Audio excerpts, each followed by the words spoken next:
We went thoroughly into the business of the purchase of the estate at Purfleet. When I had told him the facts and got his signature to the necessary papers, and had written a letter with them ready to post to Mr. Hawkins, he began to ask me how I had come across so suitable a place. I read to him the notes which I had made at the time, and which I inscribe here. At Purfleet, on a by road, I came across just such a place as seemed to be required, and where was displayed a dilapidated notice that the place was for sale.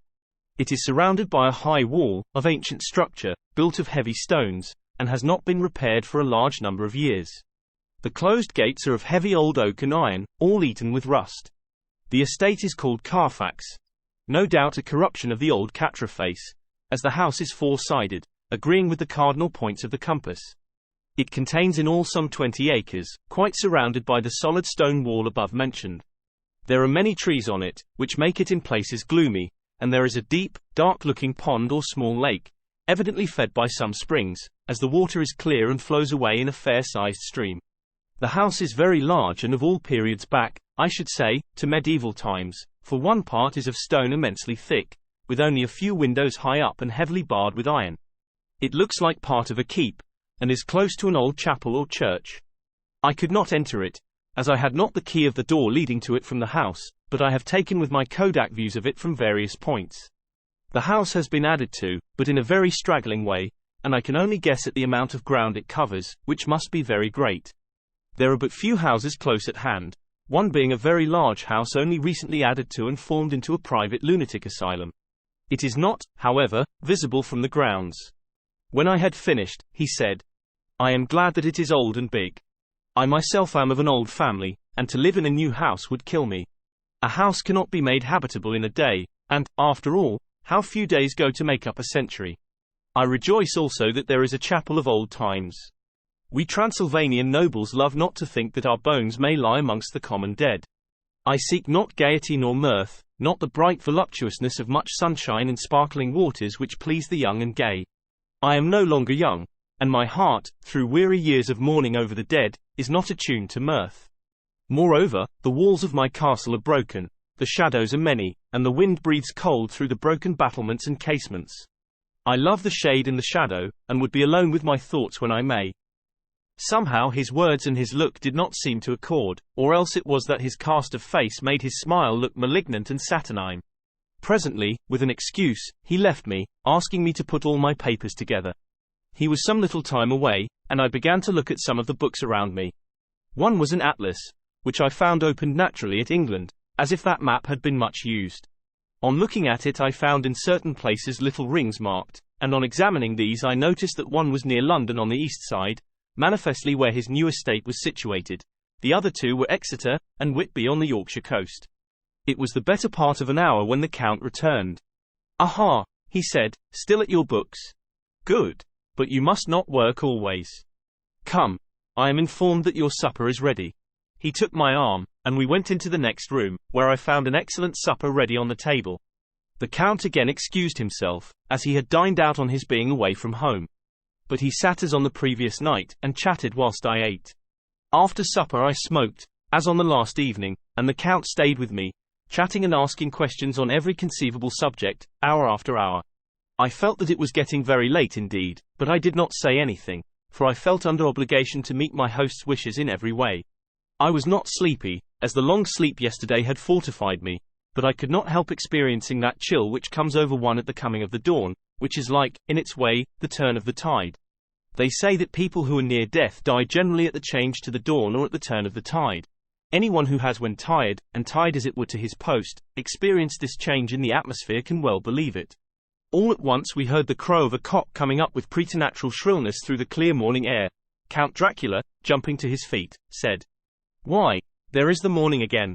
How remiss I am to let you stay up so long. You must make your conversation regarding my dear new country of England less interesting, so that I may not forget how time flies by us," and, with a courtly bow, he quickly left me. I went into my own room and drew the curtains, but there was little to notice. My window opened into the courtyard, all I could see was the warm grey of quickening sky. So I pulled the curtains again, and have written of this day. The 8th of May, I began to fear as I wrote in this book that I was getting too diffuse, but now I am glad that I went into detail from the first, for there is something so strange about this place and all in it that I cannot but feel uneasy. I wish I was safe out of it, or that I had never come. It may be that this strange night existence is telling on me, but would that were all.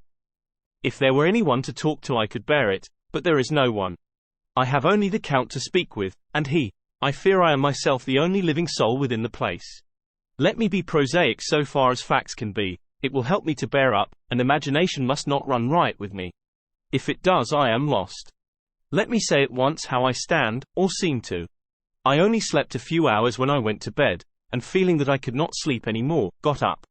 I had hung my shaving glass by the window, and was just beginning to shave. Suddenly I felt a hand on my shoulder, and heard the Count's voice saying to me, "Good morning." I started, for it amazed me that I had not seen him, since the reflection of the glass covered the whole room behind me. In starting I had cut myself slightly, but did not notice it at the moment. Having answered the Count's salutation, I turned to the glass again to see how I had been mistaken. This time there could be no error, for the man was close to me, and I could see him over my shoulder. But there was no reflection of him in the mirror. The whole room behind me was displayed, but there was no sign of a man in it, except myself. This was startling, and, coming on the top of so many strange things, was beginning to increase that vague feeling of uneasiness which I always have when the Count is near. But at the instant I saw that the cut had bled a little, and the blood was trickling over my chin. I laid down the razor, turning as I did so half round to look for some sticking plaster.